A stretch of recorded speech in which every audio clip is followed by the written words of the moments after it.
Feige has finally, truly taken some very big risks with this film. So even though I don't agree with all the choices out of the gate, I really respect that. I have huge respect for that. In fact, that's what we've all felt has been missing from the MCU, risk. I felt some big risks were taken with Endgame, and that turned out spectacularly. And these are some very different types of risks. And I think that for the MCU to grow and to stick around and to keep people interested, it's going to have to do more risk taking. Some of them, most of them will work, but some of them won't. That's just the nature of taking risks. So we'll see what happens with Eternals. I'm open to having my mind changed. I'd like to be able to see more of the movie. It's extremely dark. You know, Kevin Feige had said that this was a superhero movie like we'd never seen before. And while that's true from Chloe Zhao, it's not like a movie we've never seen before, because basically this is if Terrence Malick made a superhero movie. And Terrence Malick is not at all commercially viable. So I don't know, if someone said, I want to make a Terrence Malick superhero movie, I'd be like, his movies never gross. So I don't know if I would do that. But you know what? Again, let's see. This is just a teaser. There's so much more of the movie to explore. I will say that this trailer made me feel a lot like Lex Luthor, where I was like, whoa, let's not just completely throw humanity under the bus here. Now, I had said I didn't like them positioning the Eternals in my trailer reaction as gods, the gods of Earth. And some of you were like, well, what about Thor, Grace? You love Thor. You love Loki. What about Wonder Woman? Well, those are more mythology. Like, no one believes in those gods anymore. I mean, at one point, some people did, but that's more like fairy tales coming to life. Like when I loved Greek mythology growing up, but I never believed any of that was real. So to me, I like, it's kind of like ye old comic books in my opinion. This is taking real world evolution and accomplishments, particularly from old world cultures who don't get enough credit under normal circumstances, and saying that these comic book characters did it. And I don't like being on Earth and having this theory that, you know, it's the Eternals world and I'm just living in it. With the Avengers, they are humans. You know, you could get bitten by a radioactive spider and level up to the Avengers. You know, Wanda wasn't born that, well, I mean, in the comics, she's obviously a mutant, but, you know, all the characters, you know, something happened to them. So humans are in play to be to shepherd their own destiny. Steve Rogers, you know, very nobly agreed to undergo the super soldier experiment. Tony Stark was human to the point of having a lot of flaws. So that's great. There's nothing to relate to with the Eternals. They're just our overlords. And I have a problem with that, which is why I said, I feel like Lex Luthor. All right, so let's go through this. When you go through it, we can already see some story points start to take shape. Again, it's very hard to see what we're looking at in some circumstances. I would lighten the color, just the lighting, when I release the film. You know, what do you think? What would you do? I would just lighten it up a little bit so that I could see more of what we're looking at. You'll see in some shots, it's really hard to see. All right. Let's get started.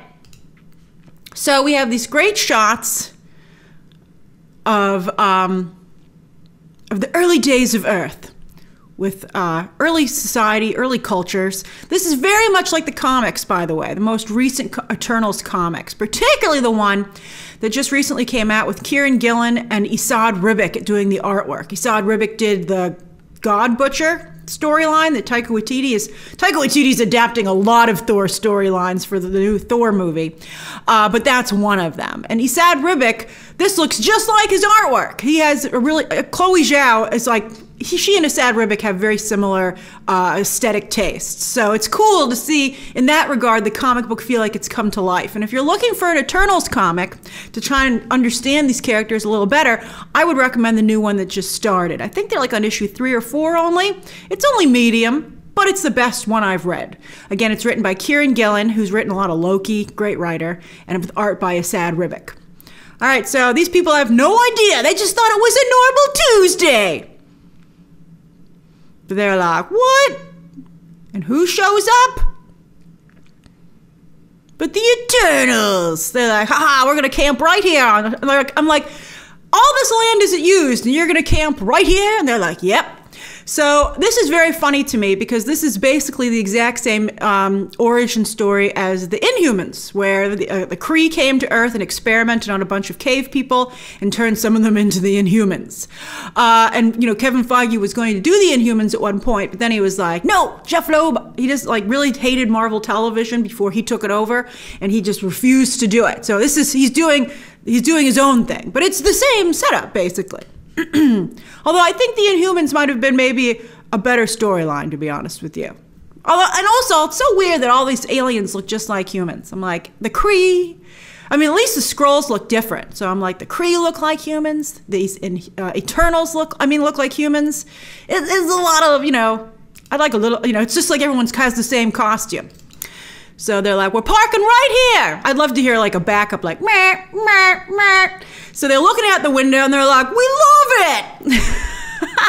So she's like, isn't it beautiful? But you can tell by the way that Richard Madden's Icarus is looking at her that he's like, no, you're the one who's beautiful. And you can see that, shocker, they're actually involved, although we know she's been making out with Jon Snow when we've seen them filming. So it's a Game of Thrones love triangle. But it's funny to me because there's been a lot of discussion lately about whether or not with extended lifespans, if marriage is really still something it's realistic with today's, right? But think how long Eternals live, right? She's like, I can't be with you like forever, literally. And he's like, why not? So they're looking out their picture window, their RV, their space RV. Now that is Salma Hayek, I think. That's so dark. But her silhouette does look cool. I'd be like, turn on some lights, Salma Hayek. She's like, no, it's early in the morning. I'm just hanging out. So it looks like Angelina Jolie is, I don't know if she's like in stasis or if she's being made by Salma Hayek's Ajax. But you can see it's a lot like, one of you actually said this in the comments of my reaction, it's very much like Jupiter's Legacy, where they have this alien language which is shown throughout their costumes and their powers and their work. I know a lot of people like to hate on Jupiter's Legacy, but it did very well. But Jupiter's Legacy, they were going to explore that more in the season 2 if they get it. It still hasn't been announced yet, but Eternals is going to beat them to it. But there is some overlap. There's just so much superhero content at this point. There's going to be more and more overlap. So we'll talk about Angelina Jolie's costume when we get a better look at it. I have a love-hate relationship with it already. All right, so she's getting upgraded, and Ajax's like looking good, and I'm like, it's funny. I love that window behind her. It looks very much like she's in Paper Source. I don't know. It's funny. And that design doesn't match her hat at all. All right. So this is cool. So finally, Brian Tyree Henry shows up. He's one half of an LGBT couple that they're going to have in here. So he's making something. Arts and crafts, baby. So it looks pretty good. And then he makes the Marvel Studios logo. Woo! So again, they all have the same costumes. I'm like, you're from space. They're like, hey, we were here first. We're the ones who came up with this look. So they're like, we also made plants for you. And look, this is where I'm like, what? Because look, she made water? What the what? That, I don't know how I feel about that. It's a beautiful image, but I don't know how I feel about it. So they're like, we were just going to die on that rock until you guys came along. And she's like, braid my hair. That's the ultimate innocence. They're going to do a massage circle. All right, so is that Icarus watching her get her hair braided? Go do something else, Icarus. That's creepy. And then also they're like, we didn't interfere, but we watched them do cool stuff. And I'm like, you're literally giving them a weapon. I mean, maybe that's a hoe for gardening. And I'm like, it looks like a weapon to me. I'm like, I think you interfered. She's like, go stab that guy. It's so bad. All right. I feel like I'm the lawyer for humanity. I'm like, I'm hearing your statements, Salma Hayek, and I don't agree with them. So there's Angelina Jolie. Is she wearing all white or all gold? Looks like gold there. So she's doing a class. I don't know why she has like the same platform heels, again, as the modern Avengers.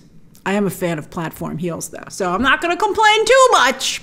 So she's like, look at me. And then she cuts all the silk. She's like, I don't even know how she got to some of those higher ones. That's pretty amazing. So there must be more happening in the scene that we just see right there. She's like, the room is redecorated. You're welcome. I think that she looks really great I think even the gold eyeshadow looks just phenomenal. But that is the cheapest looking headpiece I've ever seen. It literally looks like an action figure headpiece. You know when the action figure has that cheap headpiece that just pops off and hardly stays on the figure's head? And you're like, well, it reminds me of the character in the movie or the animated show that I like so much. But that actually I'm like, how is that from an alien race? It looks like cheap plastic. So I'm surprised the costume department wasn't like, you got to keep working on this. Now, I have a big problem with this shot in that these people are literally bowing down to them. And again, it's it's a old world culture which accomplished some incredible things in life, and I don't like seeing them bow down to these these comic book characters. I have a bit of a problem with it. All right, because that's the thing. Like in Thor, it's a fairy tale. Oh, it's the fairy tale royal family. All right, fine. I don't think I'd like seeing humans bow down to Thor either, to be honest with you. I'd be like, everybody get up, whatever. You think he's just like us. But so I just have a big problem with it. All right, because these are supposed to be actual humans and from history.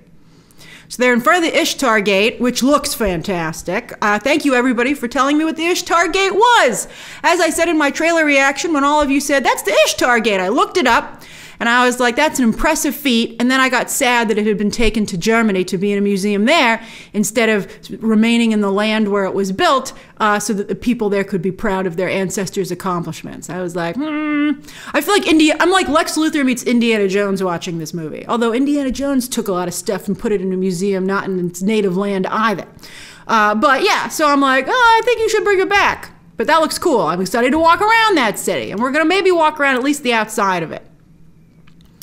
So here we see Makari, who's a speedster. She's Lauren Ridloff plays her. The character is deaf, and Lauren Ridloff is in real life. And you can see she's speed reading, and she seems to have taken a lot of stuff for herself. She's got a lot of knickknacks. So there's Circe walking around outside the Ishtar Gate, and she really takes care of her clothing because there's her regular shirt, and then look, she has it centuries later in modern London. And then they're like, we didn't interfere. And I think Circe maybe is feeling a little guilty about it, like interfere too much. Because we can see war. What is it good for? Absolutely nothing. And so you can see all this pain, and they just watched it. And I think this is Sprite maybe also having the same thought. And they're like, we did nothing. And then as I said, I guess they would say until now. Because that's when you make a movie, when they decide to do something. So here's Barry Keegan. Pay attention to him. He's an Eternal, and he has the ability to control minds. And that's going to come up in this very trailer. So this is Gilgamesh, I believe. Yep, Gilgamesh, played by Don Lee. And I think that's Angelina Jolie's arm. They're partners. They're a couple, it seems. Maybe just friends with benefits, but that's some pretty romantic hand-holding. All right. See, I can't even see what I'm frickin' looking at. Okay, like I can see that looks like Salma Hayek. See that she's using that alien power. And look, they're getting super charged up, and I'm like, whoa, I'm not bowing down to you guys. So we got Circe, Barry Keegan, Circe by Gemma Chan, Barry Keegan's Druig there, and then there's Makari again, played by Lauren Ridloff. All right. So we have that great shot of Angelina Jolie with her sword. I still don't think we have as good a shot. That's still the best shot of her. So then you see the romance through the centuries. Oh, look at that. They got married. A lot of you really appreciated seeing the representation for Indian culture, although not by a single actor of Indian descent. So I think that's a mixed bag. We'll talk about that when we see Kumail Nanjiani in a moment. And then they're still together, but not for long, because Jon Snow is going to show up.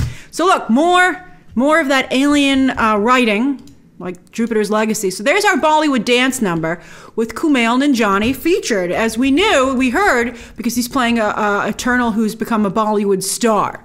Now, I know a number of you, again, are very happy to see that representation, which I agree is wonderful. Although some of you were offended that, not every Indian actor is a Bollywood star with dance numbers. And then also because Kumail Nanjiani is Pakistani, of Pakistani descent. And there's, again, we don't have a clear picture for sure as to what Pakistan and India relations are, but they're rocky. It's a little bit like China and Japan. They're very different countries with very different cultures. And so the mixing, this is a problem also for the upcoming Ms. Marvel show in the other direction with Indian actors playing Pakistani characters. But, Marvel better get on top of this. We don't want Kevin Feige making more apologies, being like, I learned a valuable lesson there as well. How many valuable lessons is he going to learn? But I do like Bollywood dance numbers, and that's a nice costume on Kumail Nanjiani. I'm a big Kumail Nanjiani fan. I want to see him do well. So I think that's him fighting somebody. So dark. Now, is that a deviant? I'm curious if that's a deviant. Those are the other beings that are that are evil. The Eternals and the deviants were supposed to have both been created just like in humans by the Celestials. So when did that's like the timeline is like really off here in terms of like, well, if the Celestials created it, why did the Eternals show up by themselves without any celestial accompaniment at the beginning? But anyway, it's like angels and demons, right? So fighting someone in the woods, and then all these humans lift up their guns at once, and you can see it's very hard because it's so freaking dark, but their eyes are kind of lit up a little bit. They're like pinpoint lights, because I believe that Barry Keegan's druid is controlling them. So he's like, fire! That's kind of cool. I do love me some, telepathy, as you know. Telepathy and telekinesis are my favorite powers, because I feel they're the most effective. All right, so there's a volcano. And also here's a Sprite partying in a party limo. There he is, Jon Snow, late to the party, but just on time because he's Jon Snow with a haircut. And Gemma Chan's like, I'm ready to move on to my next relationship. He's supposed to, of course, become Black Knight. I don't think he has as big a role in this movie as maybe you would suspect. But, of course, going forward, he will be an important player. There's literally a storm a-brewing. And then there are Eternals. I'm like, get back on your ship and get out of here. We don't need you. Their costumes are interesting. I like some of them. And some of them I think are they look so much like the other Marvel costumes. And they're like, they took out the. They're just Eternals. Rewriting history. And then they have this funny shawarma moment. They give them their own shawarma moment. And you can see that Gilgamesh and Angelina Jolie's Thena, is that her character's name, right? Yeah, Thena, are hosting a dinner party for all the Eternals. They have quite the spread there.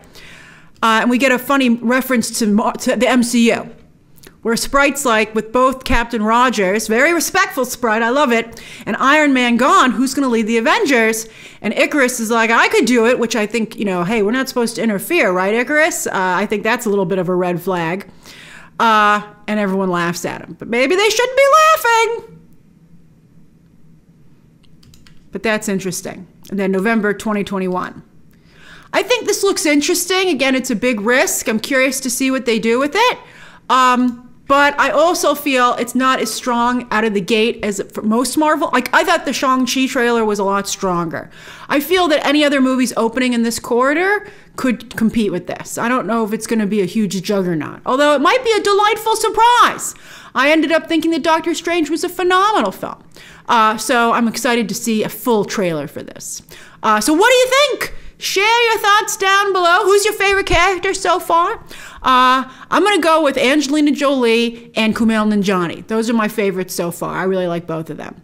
Share your thoughts down below. Subscribe today. And of course, as always, you can check out some more videos right now.